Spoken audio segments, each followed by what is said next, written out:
In the vast expanse of the Milky Way galaxy, circa 2287, humans weren't the strongest species, nor the smartest, and definitely not the oldest. But damn if they weren't the most patient. The Galactic Council, a bloated bureaucratic nightmare that made the ancient United Nations look like a model of efficiency, had been functioning, or rather, malfunctioning for over 3 centuries. At the center of this cosmic circus of diplomacy stood humans, the unlikely peacekeepers of 1,000 bickering alien civilizations. Captain Frost, the Zorlaxian delegation, is threatening to secede from the council because the cafeteria stopped serving live grub worms, Lieutenant Marcus Reed reported, his uniform impeccably pressed despite being on duty for 23 hours straight. Captain Eleanor Ellie Frost, Chief Human Diplomatic Officer to the Galactic Council, didn't even look up from her datapad. Tell them we'll have a special shipment from Earth within the week. And remind them that the last time they seceded, they came crawling back within a month because nobody else would trade with them. Ellie was a legend among diplomatic circles. With auburn hair always pulled back in a severe bun and perpetually tired green eyes, that she had the patience of a saint if saints had to negotiate peace treaties between species that communicated through farts and species that breathed exclusively through their ears. Yes, Captain. Also, the Beldosians are demanding a formal apology because Ambassador Craxlon referred to their reproductive appendages as hilarious wiggling tentacles during yesterday's trade agreement. Draft the standard deeply regret any misunderstanding template. Add something flowery about the sacred beauty of all reproductive mechanisms. Ellie sighed, taking a sip from her coffee mug emblazoned with the phrase "keep calm and diplomacy on." The Galactic Council headquarters spanned an entire artificial moon orbiting a neutral star system. Inside its cavernous main chamber, representatives from over 200 species gathered daily to debate, argue, and occasionally throw biological excretions at each other. The Durrani, 6-legged philosopher warriors who changed color based on their argument's logical coherence, frequently turned bright pink with embarrassment during trade negotiations. The Phleb, gelatinous entities who communicated through vibrations, would often disintegrate into puddles when emotionally overwhelmed, requiring special containment units beneath their delegation seats. The Ekekek, insectoid beings with a rigid caste system, sent different representatives based on the perceived importance of each meeting their janitorial caste, ironically being their most effective negotiators. And then there were the Vex'Tari, tall, imposing humanoids with metallic skin and a superiority complex the size of a small nebula. Their empire spanned dozens of star systems, built on millennia of conquest before joining the Galactic Council 3 Earth decades ago. What most species failed to appreciate or deliberately ignored was that humans weren't diplomatic because they had to be. Earth's military capabilities were considerable. The human defense fleet boasted technology that could reduce planets to cosmic dust. But humans had fought enough wars in their bloody history to know the value of peace. You know what baffles me, Marcus? Ellie said, finally looking up from her work. Every species out there knows our military capacity. They've seen the classified footage of what happened at Proxima Centauri when those pirates tried to hijack our colony ships. Yet they treat us like we're cosmic pushovers. It's because you're too nice, Captain, Reed replied. You've never met a compromise you didn't like. Patience isn't weakness, Lieutenant. It's strategy. Ellie smiled thinly. Besides, I don't think the galaxy is ready to see what happens when humans truly lose their patience. Little did she know the galaxy was about to find out. The patience of humanity was being tested on a galactic scale, and nobody was pushing harder than Ambassador Craxlon of the Vex'Tari Empire. Captain Frost, I fail to see why this is problematic. Craxlon's metallic voice reverberated through Ellie's office. Standing nearly 7 feet tall with skin that reflected light like brushed platinum, he cut an imposing figure. We merely wish to establish mining operations on 17 of your colony worlds. We will, of course, relocate your human settlers. Ambassador, those colonies have been established for generations. You're talking about displacing millions of people, Ellie responded, maintaining her diplomatic smile despite the throbbing vein in her temple. People who would be compensated with equivalent living space on our designated human reservation planets, Craxlon waved dismissively. Really, Captain? Your species' attachment to specific dirt is charming but inefficient. This was the fourth outrageous demand from the Vex'Tari in as many weeks.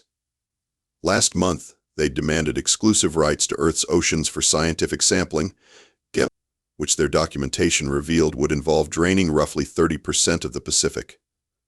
Before that, they'd attempted to claim intellectual property rights on all human music, arguing that mathematics was universal, and therefore the patterns in human songs had technically been created by Vex'Tari mathematicians first. "I'll bring your proposal to Earth's government," Ellie replied, knowing full well the answer would be a diplomatic version of hell no. Across the galaxy, other human diplomats were facing similar tests. On Starbase Gamma 9, the Filgorian hegemony had demanded humans modify their universal translators to convert all human speech into more pleasing tones because human vocal frequencies cause our eggs, beta, to develop anxiety disorders.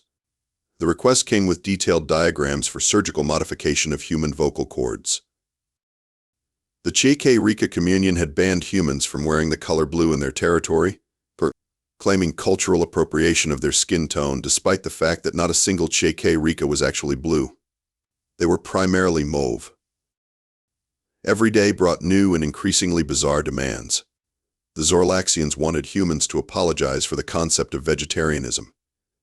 The Beldosians insisted humans stop blinking so much during negotiations because it was suspiciously secretive behavior.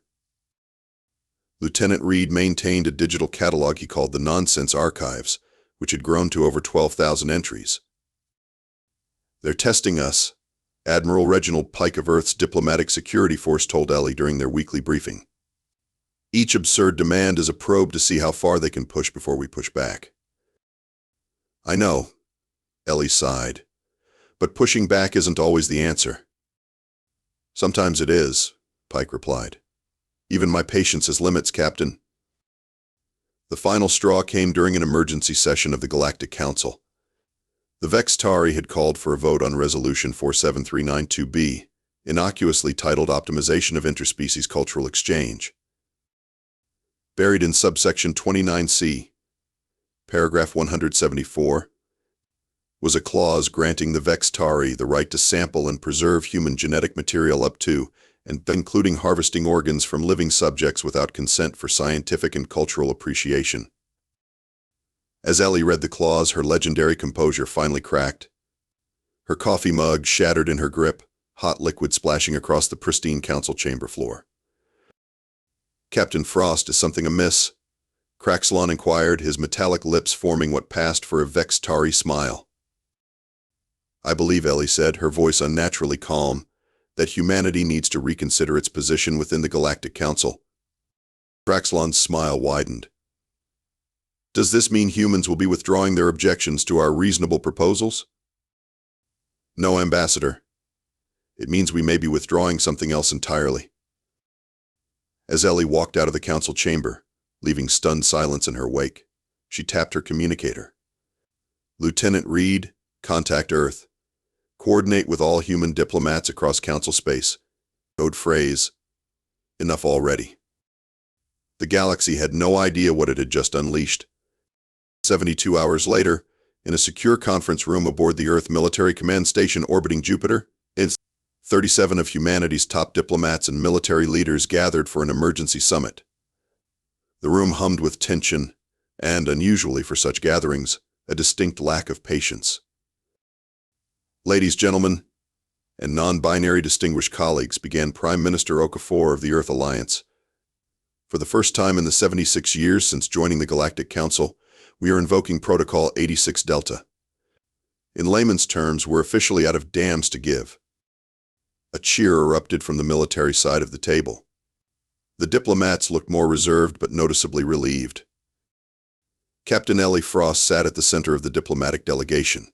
Across from her was a man she'd heard of but never met, Admiral Jackson Old Thunder Thompson, commander of Earth's 7th Fleet and tactical genius notorious for his unconventional thinking. His weathered face bore a magnificent white beard that rivaled ancient depictions of wizards and eyes that twinkled with barely contained mischief. "For over 7 decades, continued the Prime Minister, we've been the reasonable ones, the mediators, the compromise finders. We've let the council walk all over us because we believed in the greater good. But there comes a point where being reasonable becomes being a doormat. "Hear, hear," exclaimed Admiral Thompson, pounding his fist on the table. He had been saying it for years. "Captain Frost," the Prime Minister turned to Ellie, "you've been our foremost diplomat. You've demonstrated patience beyond what any reasonable person could expect. Would you please explain your recommendation?" Ellie stood, unconsciously straightening her already immaculate uniform. "Prime Minister, distinguished colleagues, I've spent my career believing in diplomacy. I still do. But diplomacy requires respect. And it's become abundantly clear that the Council, particularly certain members, have mistaken our patience for weakness. I believe it's time to correct that misunderstanding." She activated the holographic display, showing a detailed plan titled Operation Enough Already. "We don't need violence. We don't need war. What we need is a very clear, unmistakable demonstration that will reset the understanding of what humans are capable of and willing to do when pushed too far." Admiral Thompson stroked his beard, eyes twinkling as he reviewed the plan. "It's beautiful in its simplicity, Captain. Absolutely no casualties, but maximum psychological impact. I particularly appreciate this section here." He pointed to a subsection labeled the 37-minute lesson. "The critical element is timing," Ellie continued. "Every aspect must be synchronized perfectly across all Council territories. And to be clear, this isn't a withdrawal from the Council, it's a renegotiation of terms from a position of strength." "What about the Vex'Tari?" asked the Defense Minister. "They're likely to respond most aggressively." Admiral Thompson's laugh boomed through the conference room. "Let them. I've been analyzing their military capabilities for decades. They talk a big game, but their actual combat experience is minimal. They're bullies, and bullies fold when someone finally stands up to them." The planning session continued for hours, with Ellie and Admiral Thompson forming an unlikely but effective partnership, diplomatic insight paired with tactical brilliance. "You know," Thompson said during a break, offering Ellie a cup of real, non-replicated coffee, "I've admired your work for years, Captain. The patience you've shown would have had me breaking necks within a week. And I've heard about your military operations, Admiral. More elegant than most people realize," Ellie replied with a rare, genuine smile. "I think between your thunder and my lightning, we might just teach the galaxy a valuable lesson." As the meeting concluded, Prime Minister Okafor gave the final authorization. "Operation Enough Already will commence in exactly 48 hours. May God have mercy on the galaxy, because humanity's patience has officially run out." The first sign that something had changed was subtle. Human diplomats across the galaxy simultaneously switched from their standard bright blue uniforms to stark black ones with minimal silver trim. When questioned, they simply smiled and said it was a fashion update. "Don't you think the humans are acting strangely?" Ambassador Zrix of the Tellurian Collective whispered to Craxlon during a minor trade subcommittee meeting. Zrix was one of the few aliens who'd spent significant time studying human history and culture, even going so far as to vacation on Earth. His translucent skin rippled with concerned purple patterns. "They're always strange," Craxlon dismissed. "Look at them, no exoskeleton, no redundant organs, fragile skin. It's amazing they survived long enough to achieve space travel." "That's my point," Zrix persisted. "They did survive. A species that fragile doesn't make it without being dangerous in other ways. And now they're all wearing black. Do you know what black symbolizes in human culture?" "Enlighten me," Craxlon said, clearly bored. "Warning. Finality. Authority." Zrix's skin darkened with worry. "And they've stopped smiling." Indeed, across Council space, human representatives had adopted a new demeanor. Gone were the accommodating smiles, the eager-to-please attitudes. Human diplomatic staff responded to queries with minimal words, offered no apologies for delays, and most disturbingly, stopped bringing those delicious baked goods called cookies to meetings. On the Proxima Centauri trading hub, the human contingent canceled their participation in the annual Interspecies Cultural Festival without explanation. When the festival committee sent a strongly worded complaint, they received a one-sentence response: Humanity is reassessing its cultural exchange priorities. The Durrani philosophers noticed the change immediately and turned an anxious shade of yellow during council sessions. The Fleb began carrying extra containment units, anticipating emotional distress. Even the usually oblivious Ekag sent their warrior caste to replace their diplomatic representatives. Captain Frost, Zrix approached Ellie in the council corridor, skin pulsing with concerned indigo waves. I've studied human history extensively. I recognize the signs. Whatever the council has done to offend humanity, I urge reconsideration before matters escalate. Ellie regarded him with cool professionalism. Ambassador Zri, I've always appreciated your insight. Perhaps you should share your concerns with your colleagues, particularly those who believe humanity's patience is infinite. As Zrix hurried away to convene an emergency meeting with friendly species, the Vex'Tari remained oblivious to the danger. Craxlon interpreted the human behavioral change as submission, not warning. See how they withdraw? He told his subordinates. The humans finally recognize their place in the galactic order. Prepare the next phase of acquisitions with their spirit broken. They'll surrender their outer colonies without resistance. Meanwhile, across council space, human merchant vessels quietly completed their deliveries and departed for Earth-controlled territory. Human tourists cut short their visits to alien worlds. Human entertainment broadcasts abruptly went on hiatus. Human exchange students were recalled for curriculum updates. The Galactic Stock Exchange registered a mysterious surge in human currency values, as if some invisible hand was consolidating resources. Military analysts noted that human defense vessels had repositioned themselves in seemingly random patterns throughout council space, though no aggressive movements were detected. 47 hours after Operation Enough already was authorized, Ellie walked into the main council chamber and requested an emergency session. On what grounds? Demanded the council speaker, a Durrani who had turned a nervous orange. Humanity wishes to make an announcement regarding our future relationship with the Galactic Council, Ellie stated, her voice carrying throughout the chamber. As word spread, representatives from all species rushed to the chamber. By the time the session was called to order, attendance had reached record levels. Craxlon swaggered in late, deliberately taking his time to reach the Vex'Tari podium.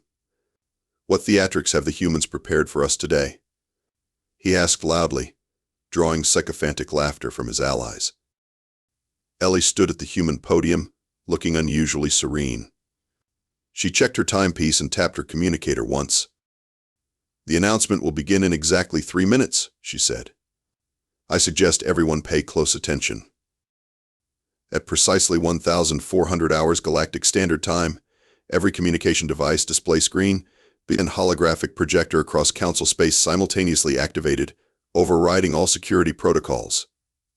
The image of Admiral Jackson Thompson appeared, resplendent in his full-dress uniform, iconic beard perfectly groomed. Greetings, citizens of the Galactic Council. I am Admiral Jackson Thompson of the Earth Defense Fleet. For the next 37 minutes, I will be providing an educational demonstration on behalf of humanity. Please, do not be alarmed. No harm will come to anyone who remains calm and attentive. In that same moment, human defense vessels across council space executed perfectly synchronized maneuvers.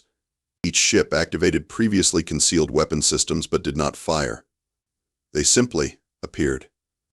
Where the council had believed humans operated perhaps 100 military vessels, suddenly over 2,000 became visible as their advanced stealth systems deactivated. Inside the council chamber, Ellie stood perfectly still as gasps and exclamations of shock rippled through the assembly. For 76 years, Admiral Thompson continued, his voice resonating throughout council space, humanity has participated in this council with good faith, patience, and respect. We have mediated your conflicts, compromised our interests, and tolerated increasingly disrespectful treatment. On the screens, the display shifted to show historical footage of human diplomats enduring various indignities at council meetings, being showered with biological fluids during Fleb emotional outbursts, standing silently while Durrani representatives changed colors to mock them, and most recently, Craxlon's venomous dismissal of human colony rights. Contrary to apparent belief, our patience was never infinite. It was a choice. A choice we made because we understand something many of you have forgotten. The display changed again, showing historical footage from Earth's past conflicts, world wars, nuclear standoffs, and finally, the devastating First Contact War when humanity had repelled an invasion from a now extinct aggressive species. Humans don't like war. We're actually quite terrible at it, terrible in the sense that when we wage war, truly wage it, terrible things happen. The Admiral's voice remained calm, almost sorrowful. We chose diplomacy not from weakness, but because we know our own capacity for destruction better than anyone. Throughout Council space, human military vessels continued their synchronized demonstration. On Vex'Tari border outposts, personnel watched in horror as their impenetrable defense systems were temporarily deactivated by precise human electronic warfare. On the Council station, life support systems briefly switched to emergency power before seamlessly returning to normal, a gentle reminder of vulnerability. The demonstration you are witnessing represents approximately 7% of actual human military capacity, Admiral Thompson continued. We have maintained this capacity not for conquest, but for defense. Until now, we have chosen not to demonstrate it out of respect for diplomatic relations. In the Council chamber, Ellie finally moved. She walked calmly to the center of the floor, every eye following her. What is the meaning of this? Craxlon demanded, his metallic voice higher than usual. This is a violation of Council protocols, an act of aggression. On the contrary, Ambassador, Ellie replied, this is merely a visual aid for my diplomatic presentation. No weapons have been fired. No boundaries crossed. We are simply ensuring that our position is clearly understood. On the screens, Admiral Thompson had begun methodically outlining a series of incidents where Council species had taken advantage of human diplomatic flexibility. With each example, a human vessel somewhere in Council space demonstrated a previously unknown capability, faster than expected drives, energy shields of surprising potency, that sensor arrays that could penetrate supposedly secure facilities. For the record,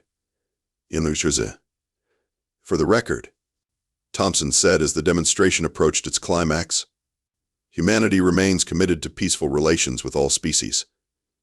We have no territorial ambitions beyond our current holdings. We seek no reparations for past slights. We ask only for the respect due to an equal partner in this galactic community. In a grand finale, every human ship across Council space performed a simultaneous precision jump, appearing to vanish from their positions only to reappear seconds later in perfect formation around their respective planets or stations. Such synchronized faster-than-light travel had been deemed theoretically impossible by Council scientists. This concludes today's demonstration, Admiral Thompson said with a grandfatherly smile. Captain Frost will now present humanity's proposed amendments to our Council membership terms. I trust they will receive due consideration. Thank you for your attention. As the screens returned to normal, the Council chamber erupted in chaos. Species who had never agreed on anything were suddenly unified in shocked silence. And at the center of it all stood Ellie Frost, a small smile playing at the corner of her lips as she held up a simple data chip. Shall we begin negotiations? She asked. In the 3 weeks following the 37-minute lesson, as it became known throughout the galaxy, the Galactic Council underwent the most significant restructuring in its 3-century history. Human diplomatic officers, now dressed in their original blue uniforms but with subtle black accents, found themselves treated with newfound respect. Meeting rooms fell silent when they entered. Their suggestions, once dismissed, were now given serious consideration. And perhaps most tellingly, no one interrupted when they spoke. The Vex'Tari Empire, once the dominant force in Council politics, found itself isolated. Former allies quickly distanced themselves, suddenly discovering scheduling conflicts whenever Vex'Tari representatives requested meetings. In her new office, expanded and relocated to a prime location in the Council headquarters, Ellie met with Ambassador Zrix, whose skin rippled with relieved blue patterns. I must admit, Captain Frost, your species continues to surprise me, Zrix said, accepting a cup of earth tea. The restraint shown during your demonstration was perhaps more impressive than the power displayed. That was rather the point, Ellie replied with a warm smile. We could have simply threatened or bullied our way to better treatment. But that's not the relationship we want with the galaxy. And what relationship do humans want? Drix asked. Partnership. Genuine respect. Not fear-based deference. Ellie set down her cup. Fear creates resentment, which eventually becomes aggression. Respect creates stability. Across the galaxy, the new order was taking shape. The Reformed Council Charter, ratified with unprecedented speed, established clear protections for all member species' sovereign territories and banned the kind of exploitative practices that had become commonplace. Human military vessels had returned to their normal patrol patterns, their advanced capabilities once again hidden but no longer forgotten. Human diplomats resumed their cheerful mediations between bickering species, bringing cookies to meetings once more, though the recipients now seemed to appreciate them more sincerely. The final confrontation with Craxlon came during the ratification ceremony for the new charter. As representatives from all council species gathered to sign the historic document, the Vex'Tari ambassador approached Ellie. "Captain Frost," he began, his metallic voice lacking its usual arrogance, "the Vex'Tari Empire wishes to express concern about certain provisions in the new charter." "Which provisions specifically, Ambassador?" Ellie asked, knowing full well the answer. "The limitations on resource acquisition from sovereign territories, the prohibition against genetic sampling without explicit consent, the mandatory dispute resolution mechanisms." He shifted uncomfortably. "These will significantly impact Vex'Tari expansion plans." "Yes," Ellie agreed, "they will. That's rather the point of equal protection under galactic law, Ambassador." Craxlon's metallic features contorted in what passed for a Vex'Tari frown. "We could, of course, choose not to ratify.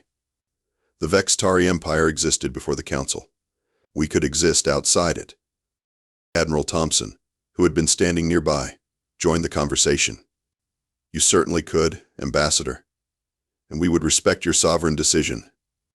Just as we would respect your sovereign borders no more. No less than you respect others." The implied threat hung in the air between them. Craxlon looked from Ellie's pleasant smile to Thompson's twinkling eyes and impressive beard. "Perhaps," the Vex'Tari ambassador said slowly, "the Empire can adapt its expansion strategy to accommodate these new realities." Wonderful, Ellie beamed. "Adaptability is the hallmark of an advanced civilization. Wouldn't you agree?" One by one, the species representatives signed the new charter. The Durrani, gleaming with honest blue approval. The Fleb, contained in their units but vibrating with positive frequencies. The Ekekake, represented by all castes in a historic show of unity. And finally, after visible hesitation, Craxlon adding the Vex'Tari signature. 6 months later, on the observation deck of the human diplomatic vessel Patience, Ellie and Admiral Thompson shared a glass of genuine Earth whiskey as they watched the lights of the Council station glittering against the backdrop of space. "To peace through strength," Thompson offered as a toast. "And strength through patience," Ellie added. "You know," the Admiral mused, stroking his magnificent beard, "the funniest part is that we actually showed remarkably little of our true capabilities." "Let's hope we never have to," Ellie replied. "But if we do..." "God help the galaxy," Thompson finished with a chuckle.